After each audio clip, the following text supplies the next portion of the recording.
kept having connectivity issues a minute ago. I did have like 10 people on. I hope I didn't lose you all.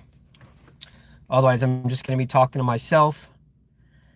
So we'll give it a minute, get some people back on here.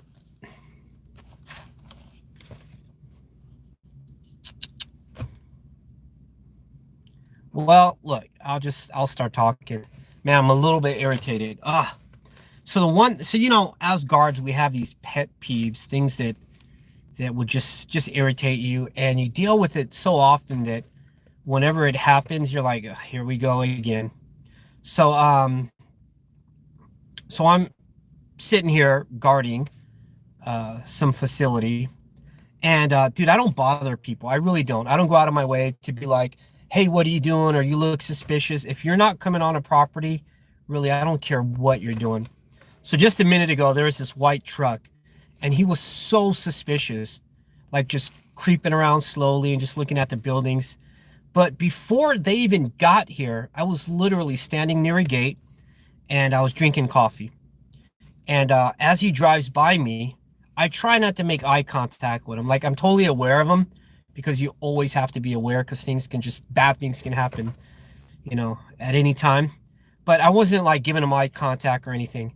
And I've seen this truck here probably 50 times. This guy is always out here. So there's a part of me that's like, you know, it's just some dude that probably goes out here and does his drugs and leaves, or you name it. And so I don't bother him. I'm like, let him do his thing.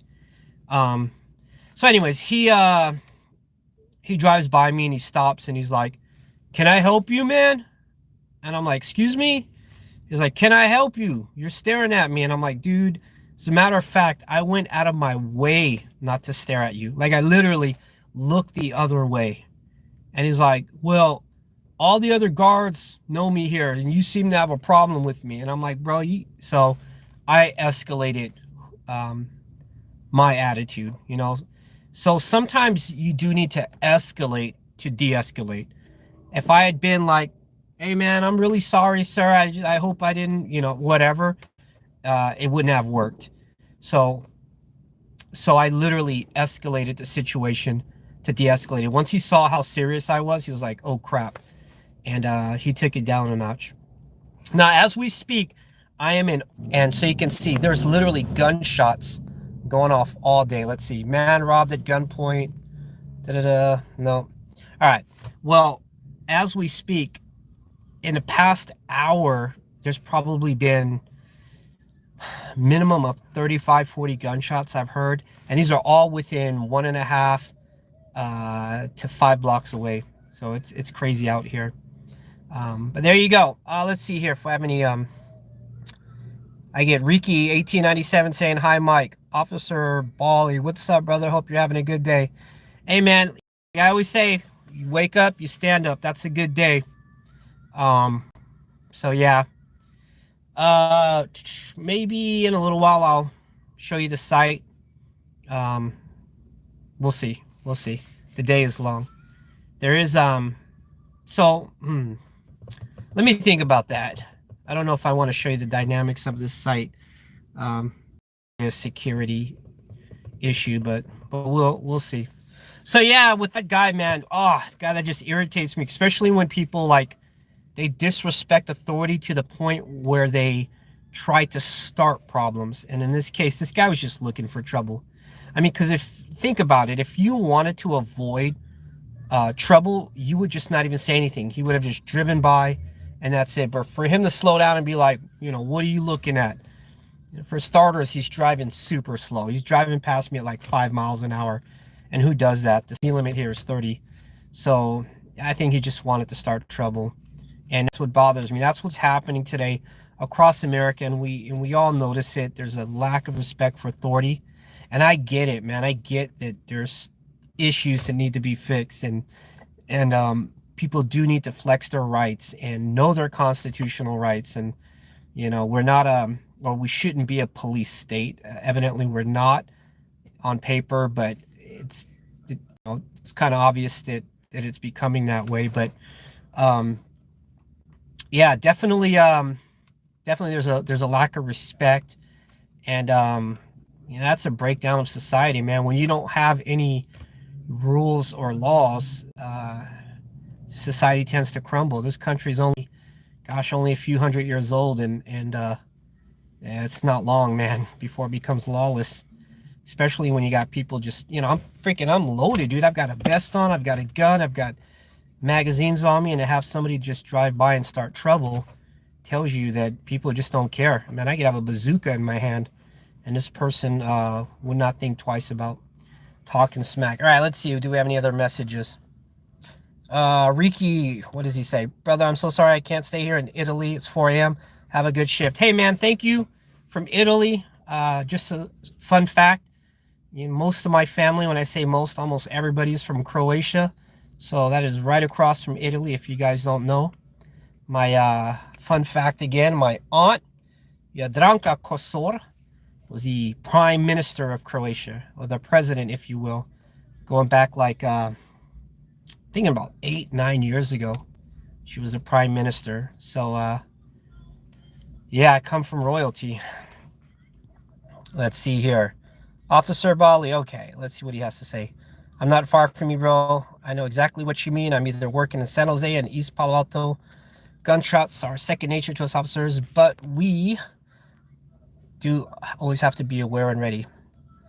Ostrich and Jin says, some people have a lot of issues with me at my post, and it's just a simple grocery store, security guard, but some people just despise any type of authority. And Bernardo says, give me a shout out, Bernardo Alfaro, big supporter. Hey, man, thank you. I really do appreciate that.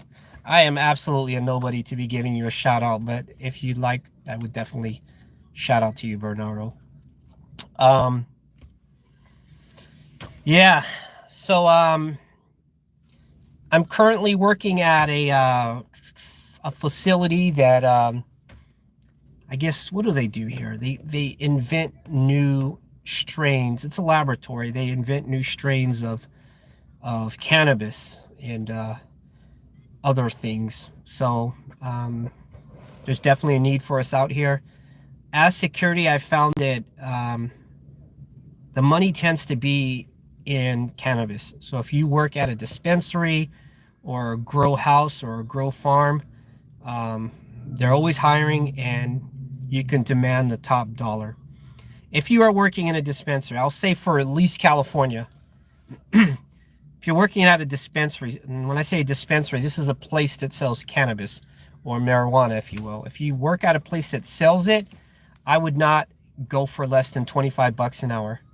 Given the propensity of having something bad happen and the amount of money these people make, 25 an hour or more is what you want to be looking at. Now, that's California. Cost of living here is kind of high, and definitely that's what I would ask for. Hell, you know me, if no matter where I work, I'm going to ask for that much. I was working at an elementary school last week, and I was demanding that much.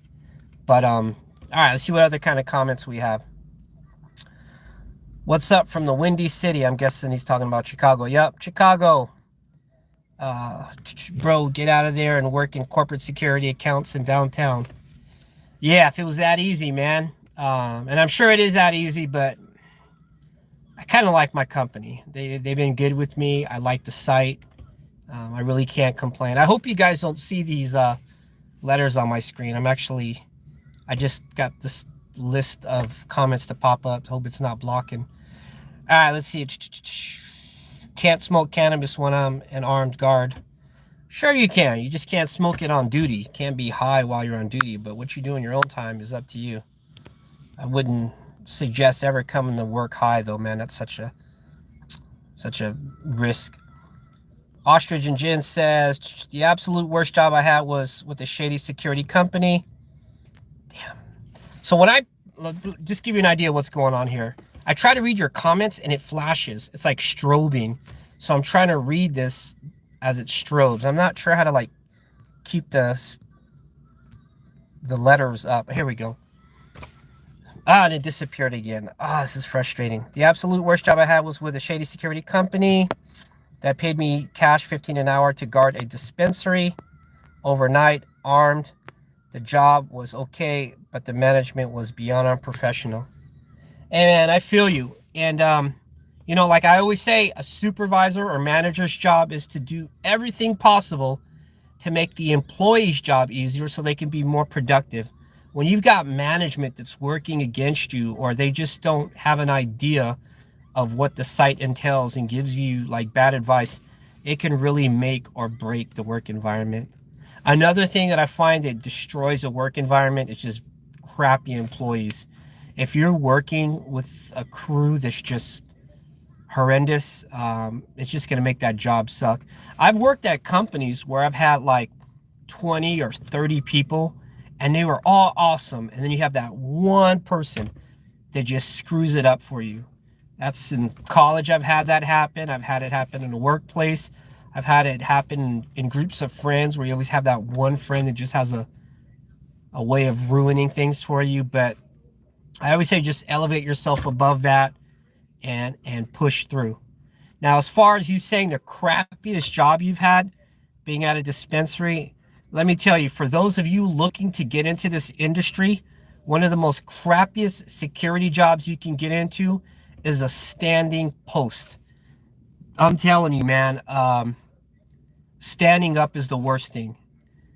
Over the summer, I worked in San Francisco and we had like 14-hour shifts. And in those 14-hour shifts, I stood up probably 11 hours a day. I have like what I believe to be irreparable damage to my body just from standing up this summer. The bottom of my feet, even to this day, we're talking months later, still get kind of numb. My lower back feels compressed. I just have so many things that still hurt to this day. And yeah, I'm healing, but you would think, 3 months later, you would have fully healed, but not the case. So wherever you can avoid it, I would say don't take security jobs where they make you stand all day. And actually, as I come to find out, legally, well, at least this is in California, they cannot make you stand up all day. You have to do like, I think the law says 1 hour standing, 10 minutes sit down, something like that. But even that is kind of unreasonable. Standing up for like an hour and then sitting down for 10 minutes, that's just not enough time, man. I mean, it takes me like, maybe if it was 1 hour standing and 1 hour sitting down. But yeah, try to avoid those security jobs where you stand up all day. They become boring as hell and you just kill your body. And it's not worth it. It's just not worth the money. Especially like when I had those 14-hour shifts. I was just heavy duty. All right, let's see what other comments we got here. Because I'm in, Officer Bobby says, because I'm in uniform, people say I can't breathe. They don't make eye contact with me, but they just walk away, but say it for no reason. Yeah. I don't even know where to begin with that. Yeah, I get people too. They walk by me and they're like, hey, I can't breathe. And hey, man, would you, they always throw scenarios at me. What would you do if you were there during the whole George Floyd incident? And I get little snide remarks like that. And it's unfortunate because, we're not all bad people. That's for certain. And just because we happen to work in an industry that is closely related to law enforcement doesn't mean that we are law enforcement.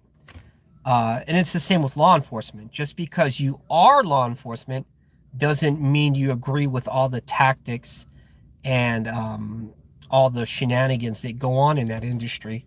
So it's sort of unfortunate, but it is one of those things in security that happens to be a con, right? We've got all these pros and cons of the industry, and that happens to be one of the cons. You really have to have a thick skin. You have to know how to just let these things run off you like water on a duck. And I admit that guy that drove by earlier in a truck and threw some bad comments at me kind of like irked me, because that's just my pet peeve. I hate when people ask me, what are you looking at? Or, my job is to look. And especially when I go out of my way not to look at you and you still say that, that just means you want to be confrontational. If you don't know what I'm talking about, later on I'm going to upload this video, and it'll be in the beginning of the video. All right, let's see some other comments. I'm about to start armed security work if my live scan goes through, if it is necessary for me to know self-defense tactics before starting. Skeleton Jack, no, I don't think you need to know self-defense. You know, this is a good question, man. I have people all the time ask me, like, should I know martial arts or hand-to-hand combat to be security? My response is, if you need to go that far, if a perpetrator comes that close to you, you're not doing your job correctly. Me, I always have people at least 8 feet away from me. Once they break that barrier, that taser comes out, that pepper spray comes out. I do not let people get close to me. I'm not going to count on any sort of hand-to-hand combat with a person that I have no idea what kind of training they have. Mind you, all it takes is one punch to catch you off guard, and that's it. Game over. They take your firearm, and now they become more lethal than you are. So, yeah, I don't play that game, man. I mean, granted, I'm sure it'd be a great skill to have, but if you're letting somebody get that close to you, where you need to have hand-to-hand combat and your de-escalation tools that you carry, like your pepper spray, taser, and your firearm, are you know, available, and you don't use them properly to de-escalate, then you failed, man. There's no reason why you should be in a boxing match with anybody. The only martial art that I would do with somebody would be verbal judo, right? You get in there and you just de-escalate through your demeanor, through your personality. But nah, I'm not gonna take any chances. If you look at any MMA match, right, especially like this last weekend, I saw Conor McGregor, the UFC, I think it was 246. I mean, look, that guy he really is one of the greatest fighters, and his freaking leg broke, or his ankle broke out of nowhere. So I don't care how trained you are, you could easily just lose a fight that quick. And if you're armed, it's game over. All right, moving on to the next comment. Let's see what we got here. Sorry, guys. It's so hard to read these comments. If I could only get it to stay on the screen, that would be awesome. But it just keeps disappearing. All right, you don't have to let me. Let's see. Interested to know if you ever made an arrest. You know, trying to get this. I've detained people until police department got to the scene. But no, I've never physically handcuffed anybody. But I did get people to stay where they are. I'm like, bro, don't move. Just stay where you are. Keep your hands out of your pockets. And they generally comply until 911 gets to the scene. But as far as physically handcuffing somebody, putting them on the ground, it hasn't happened. I mean, that's one of my strengths, man. It's just talking people down and not having to go that extra mile. Just the act of having to put handcuffs on somebody, again, I feel like I'm too close to them. I don't want to touch the person. I don't want them to be within my bubble. I want to keep them at a safe distance and just de-escalate from there. You know, this guy can easily, I throw a handcuff on, he can swing and just nail me with his elbow, and it's game over. So I don't take those chances. Now, if I was in a fight, it just got caught out of nowhere and they tried to fight me and I ended up flipping them over, yes, I would handcuff them, but I'm not going to go out of my way to try to touch somebody like that. Again, remember, guys, our job is to observe and report. Beyond that, we're really getting into that gray area. Arresting people, you really have to make sure that when you arrest them, you have probable cause. If it's a misdemeanor, and I know this is California law, and maybe it applies for the rest of the United States, but if you're witnessing a misdemeanor, you definitely don't want to try to arrest somebody. When I say misdemeanor, somebody's stealing candy from the store, a t-shirt, or spraying graffiti. None of those things really warrant you arresting them. Now, if that person's committing a felonious crime, right, like they're trying to kidnap somebody, or they're firing shots at you, then now you're dealing with a felony, in which case you can do a citizen's arrest on a person. And essentially, that's all guards are able to do is citizen's arrest. Um, we have about the same arresting powers as your average citizen. All right, next question here. What are you securing? What's the best place to do security? Well, again, I'm securing a laboratory that invents new strains of cannabis. And to the second part of your question, the best industry to work in, there's so many of them. I mean, if you can guard a nuclear power plant, man, you're making the big money, and the likelihood of something bad happening is very minimal. Those are hard to get jobs. Having said that, dispensaries, grow houses, cannabis farms, those are the places where a lot of the big money is. It doesn't mean that there's not money in other places, but those are places to start looking into if you happen to be in a state that allows that. All right, next question. The angry contractor says, hey, I'm interested if you ever consider joining the police force.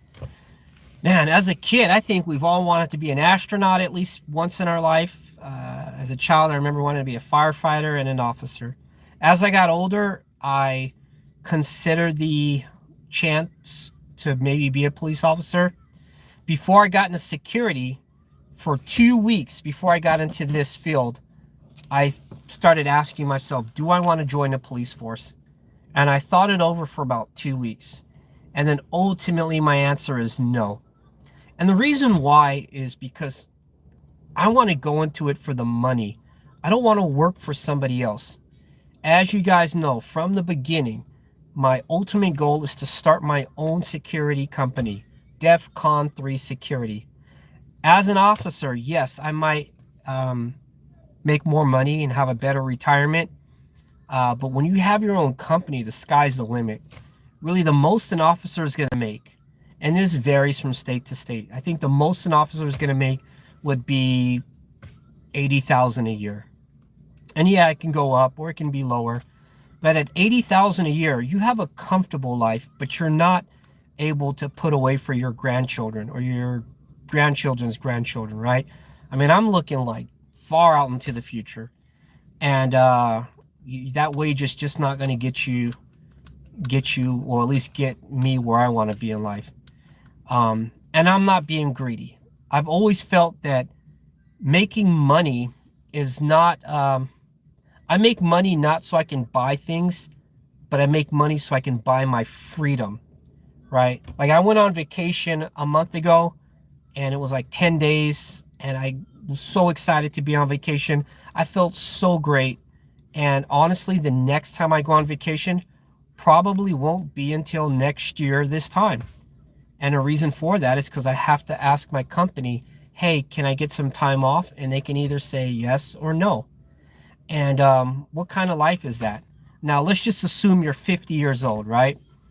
And you get one vacation a year. You don't, I mean, you're just not, you're not experiencing life. You're not traveling.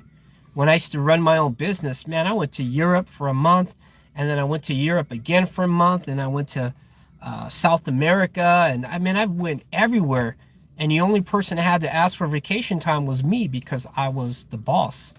So I want to get back to that place in life where I can just take time off whenever I need and, you know, let my clients know, hey, I'm going to take some time off. Somebody else is going to sit in for me and be able to travel and really enjoy life. Because let me tell you guys, time does go fast. If you're in your early 20s, you may not think that, but as you start getting older, you're going to find that really the only thing that we cannot buy is time. And we're not guaranteed another day. So, yeah, being a police officer, you're going to make a certain amount of money, but you're not going to make enough money to buy your freedom. All right, let's look for some more questions. How can I find companies that do cannabis security and apply? Skeleton Jack asked that question. Well, for starters, you got to find a job in security. You know, if I were to go on any website right now that offers security training or security guards. If I were to call them up right now and say, hey, are you guys hiring? There is an extremely high likelihood that they're going to say, yes, we're hiring. And then I'm going to say, well, what position are available? And that's a good way to start and say, well, do you have any cannabis? Because, I'm interested in getting to that industry, guarding it or working in that industry. They might just have it. Or just simply go to like Indeed.com, upload a resume. If you don't have a resume, it's okay. You could still upload your information and just start looking for jobs. And in the job description, it will tell you looking for security guard, overnight casino, or overnight bank, or day shift dispensary. So that's going to be the way that you're going to find those jobs. Like I said, guys, there's a lot of money in that industry, but that is not the only industry that, pays the highest. Dispensaries, it's easy to find a job that pays more, but I've worked at other places that were not dispensaries and paid more than dispensaries. It's just a matter of, like I always tell you, knowing your worth and knowing your value. Right now with my company, I get paid a certain amount of money, and it's a good amount. And regardless if I'm working at a dispensary or they have me working at a construction site, I still make the same amount of money. So I'm in a good spot here. They can bounce me around and I'm always making the same amount of money. And that's ideal. I did work for a company before, and this was like a year and a half ago. They offered me, what did they offer me? Like 23 an hour. And I was excited. And it was a cool job. I was at a hospital, and I basically just sat in the parking lot and had a walkie-talkie, and if anything bad happened, the nurses would call me, and they never did. I literally just sat there, and nothing happened. But then the owner of the company started putting me on other sites, and they had me go to this plaza that was like an hour away from that site and guard the plaza. When I got my paycheck, I'm like, wait a minute, I'm making 16 bucks an hour, but he told me 23. And the response is, oh, well, when you work on the site at the hospital, it's 23. But at the plaza, we're going to have you work certain days here. You're making only 16. So you got to be careful with that. Companies do that to you a lot. My company, we've got a little verbal agreement. If you're going to put me on other sites, I'm going to make the same amount that I would on the most highest paid site. I know that didn't come out too clear. Let's just make up a number. Let's say I'm making 30 bucks an hour on this site. It would be stupid for me to want to leave this site to go to another site that pays 13 an hour. So I've got an agreement, a verbal agreement with my company that, hey, if you're going to put me on that $13 an hour site, you're going to pay me 30 an hour. Because there would be no incentive for me to go work there. And plus, it gives you some consistency. You don't want to be making 30 one day and 20 the other and 14 the other. You can't budget yourself in it.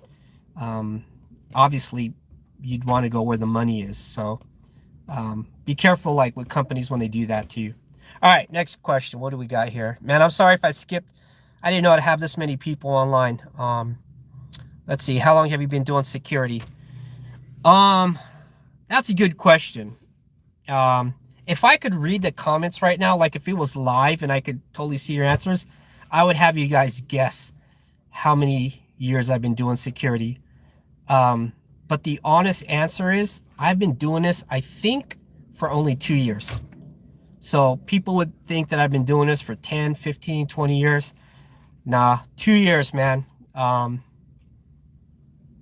That's just the way I roll. I like to get elevated as quick as possible whenever I'm in any industry or any company.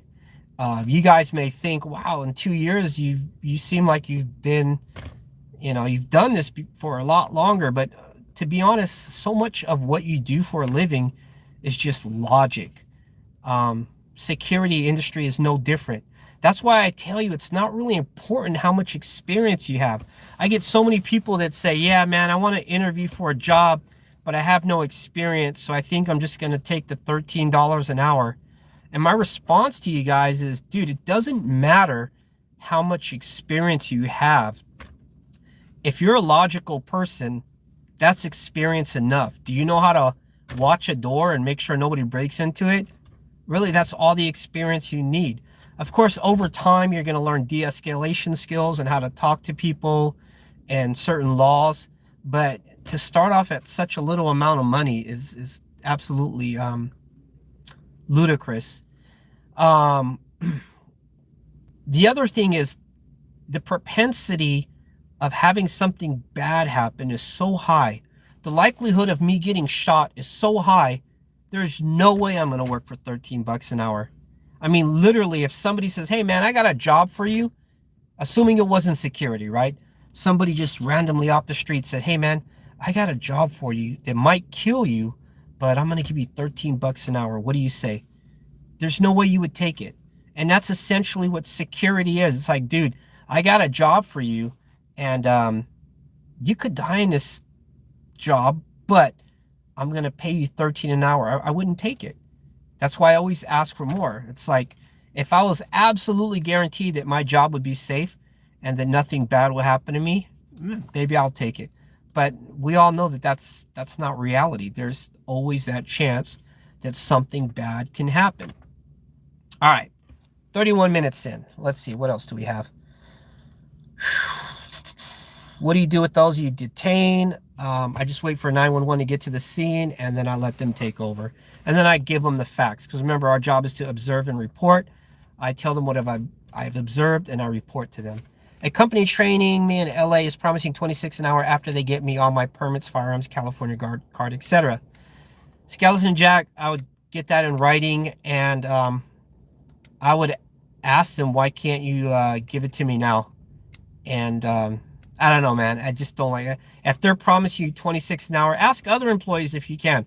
What do you guys make? If they're making 22 an hour, there's no way this company is going to give you 26 an hour. Having said that, if you are in LA and they're offering you 26 an hour, that sounds about right. That's LA prices. So it wouldn't be totally out of the norm to get offered that much. Officer Belly says, I'm with Alfaro on that one. Hire me, brother. I would love to be on the same team. I like security companies that work with brothers, sisterhood, and look out for each other. Yeah, that's really important. When we work in security, we do take care of each other. Every night, I've got a guy that comes in. I make sure that I have snacks for him. I always ask my guy that relieves me at night. Every single night I ask him this. And if he was here, he could vouch. His name's Casey. I mean, there's no need to hide his name. I'm like, hey, Casey, what's for dinner? And sometimes he'll be like, yeah, I just packed a sandwich, man. And I'm like, all right, well, let me see what I got. I got this left over. Oh, here, you want a granola bar? I have some cup of noodles. And sometimes he'll take it. Sometimes he doesn't. So we're always looking out for each other. And I know how important it is to be satisfied, like your hunger, when you're working, especially when you're working graveyard shift. His job is really important. And I know that, like, if you're hungry, you can get weak and sleepy. And so I always just make sure that I at least provide him with whatever leftover I have, right? Somebody wrote, Wanda Allen says, God bless you. Well, thank you. When you say God bless you, honestly, I am blessed. Every time I look around and see what I have and what I own, and what the future holds for me, I cannot help but feel I am blessed. Given where I was raised and born in my childhood, yeah, where I am now, totally blessed. Officer Bobby says, you became an OG in 2 years, bro. Hey, yeah, I think I got that OG status, right? I feel like an OG in this industry, but 2 years in retrospect, man, that's nothing. You couldn't even get a degree in 2 years, maybe unless you really pushed yourself. But yeah, 2 years is not a long time in the industry, but I'm thirsty to learn more about this industry, so I forced myself to learn more as quick as I can. All right, let's see. See, so for right now, I'm looking at the screen and I can see all the comments, and it's like frozen there, which is so awesome because now I can go from one to the other. But the moment I touch the screen, it's all going to disappear, and it like starts strobing or something. So let's see here. Yep, I just lost them all. All right, what flashlight is best for you? All right, I'll show you. I've got a couple flashlights. I've got one right now. Look at this tactical holder that it comes in. So this little holster here is 20 bucks. The flashlight, however, on Amazon costs 9 bucks. This is called a Bryonic. I don't know if it's backwards on your side, but it's called a Bryonic. I mentioned it in my other video. It has a little USB charging port right here, so you can charge it up, and it has a little power button right here. Evidently, it's completely waterproof. I do believe that it is because it has gaskets. So when you open the little cap here, water can't go in. And what's crazy is this is 1500 lumens, which is super bright. And that's only, right now, I think it's on Amazon for $9.09. Free shipping if you have Prime. So this is the Bryonic, B-R-I-O-N-A-C, Bryonic. And then that's one. And then I've got another one. Let's see where it is. Sorry, guys. I usually have this really organized. I have an extension cable on my floor, and it's actually like making everything cluttered. Anyways, I have another one by a company called Bushnell. It's really big, and it's like 8 times the size of this. But get this, it's only 1500 lumens as well. So when you think about it, this is probably your better option. And if you get that little tactical holster that clips onto your vest or your pants, it's definitely a flashlight to go with. All right, let's see what other questions we have. Late to the chat. Hey, what's up? The Security Body Cam channel. All right, guys. So there's a channel called the Security Body Cam channel. This guy posts crazy videos, and I used to do the same thing. And I'll tell you, I don't know your real name, bro, but I watch all your videos. I watched the last one when it was called Dealing with a Karen. And the lady said there was a bomb in a hotel room, but it was really just some random wires. You guys check out the Security Body Cam channel. I love this guy, but man, you push the limits when you come to uploading stuff. You scare me. But I used to do the same thing. I used to post videos of tasers coming out and you name it. I'm just, for all the obvious reasons, I'm afraid to post things like that. And I did have one company at one point ask me to take it down, so I did. But let me tell you, man, I respect what you do. I know that we work like in the same area. I'm thinking right now you're probably working in Hayward, California. Judging by your video, I think I know exactly where this place is. So you've got one hell of a job, man. Props to you. You're awesome. Again, guys, the Security Body Cam channel. That guy's, he's crazy. I love his style. He de-escalates by escalating. So, and he does a good job. I mean, props to you, man. You make me laugh. I like you though, bro. All right, let's see here. Officer Bali, yep, I work grave. I'm actually getting ready now to go to work. I'm watching OG TV. Cool. Bernardo says, I have to go. Take care and bless. Thank you, sir. I'd rather work grave myself. Yes, that's what the Security Body Cam channel, rather work graveyard. Man, the only problem with graveyard shift for me, man, is that I can never get used to sleeping during the day. There's always going to be a lawnmower going off, or somebody knocking on a door, or the dog wants to go out because, you know, he's not nocturnal. So there's always something to wake me up, and I never do sleep that full 8 hours. Last night, man, I leave this shift at midnight. I get home around 1 a.m., hang out with my wife until 2 a.m., and then she comes home late too. So then we both get to sleep around 2, and then we generally wake up around 10 a.m., which is an 8-hour sleep. And we sleep good. And I couldn't do that during the, there's no way I can do that during the day. So, you know, hats off to you folks that can work graveyard. I used to work graveyard at another job, totally different industry, did that for 2 years. Man, it was tough recovering from that. I would sleep every chance I got. Like during the day, man, I would sleep on the couch. I'd sleep in my car. I was just constantly thinking about sleeping. Graveyard shift was just way too much for me. All right, let's see what else we got here. Jeremy 5, questions. Okay.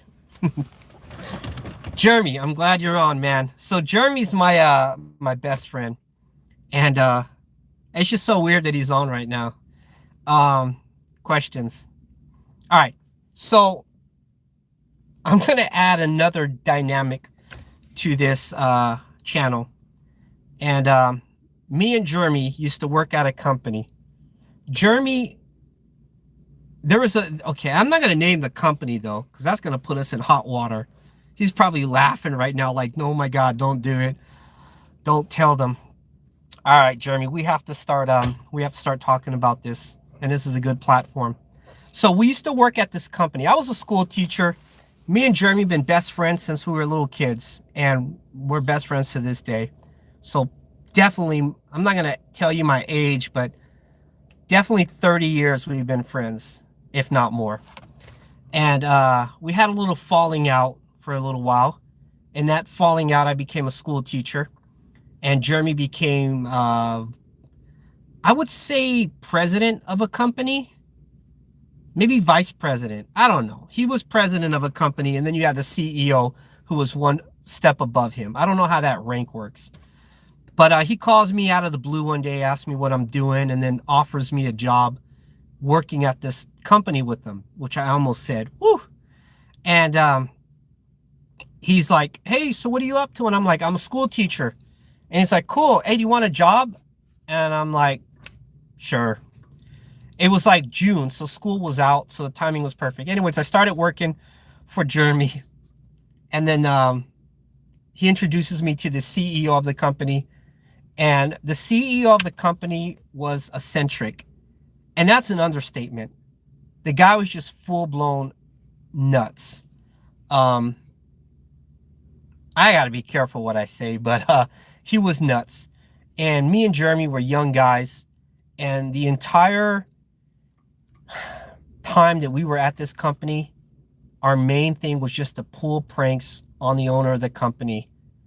And that's all we did. For the entire time that we worked there, we would just think of ways to pull pranks on them. And we were just immature and young. So my best friend Jeremy just said, questions. And that was it. That's all he wrote on the comments.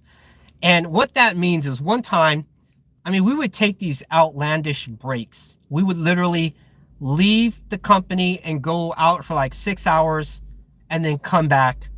And the boss would be like, where were you guys at? And we're like, dude, we were on the roof fixing a satellite dish. And he would say, oh, okay. And he had a certain way he talked to, and I'm too embarrassed to do it right now. But his voice was a certain way. And he had a lisp, which made it worse. So anyways, we would tell him we were on the roof fixing a satellite, and he'd be like, oh, okay. And so one day he started asking Jeremy about brakes. So can you explain brakes to me? And no, he started the conversation off by saying, question. And then he goes, brakes. And Jeremy goes, oh yeah, that's easy to explain. So, okay, so you've got the morning shift, right? And then they come in at 8, and then from 8 to 15, and then he started throwing all these numbers at the boss. And the boss was as dumb as a doorknob. And he was just like, all right, so what's going on in the back anyways? So yeah, Jeremy, that's one of our stories. And that's so mild compared to the nonsense we did to him. That was like, out of a 10, that's like a 0.5 of what we did to that poor guy.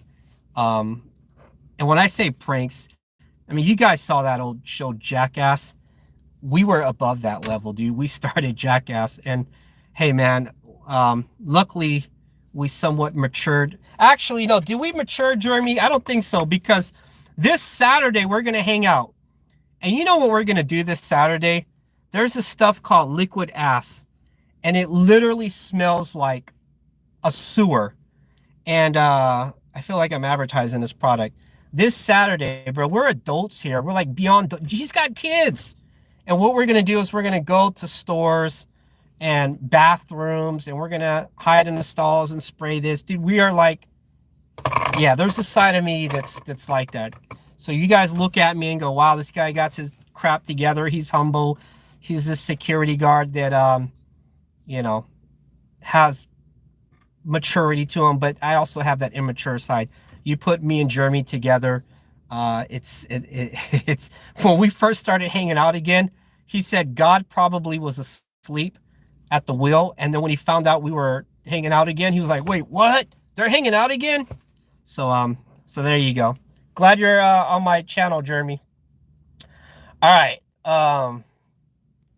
Let's see. G-Pop says, I'm at work right now with you, brother. Hey, I appreciate it, man. I hope you're being safe out there. Hey, let me give you a piece of advice. If you do not like where you're working right now, and you've got the opportunity, and I know you do, as a guard, if you got time to watch me, you got time to go on Indeed and see what's available in your area. And don't just limit it to your area. See, I live in, let's just say I live in Livermore, California, right? Don't limit your job search to Livermore, California. When you go on Indeed, expand that radius 1 hour, because sometimes you might find that driving out 1 hour, you can find a job that pays you $15 an hour more just by driving that 1 hour. And that was the case that I'm in. When I worked for this company, actually, they says, hey, if you can go to San Francisco, we're going to give you twice as much as if you worked closer to home. And that really adds up, especially if you're doing time and a half, right? So let's just say my job was, I don't know, 18 an hour at when I work with this company. I'm making these numbers up.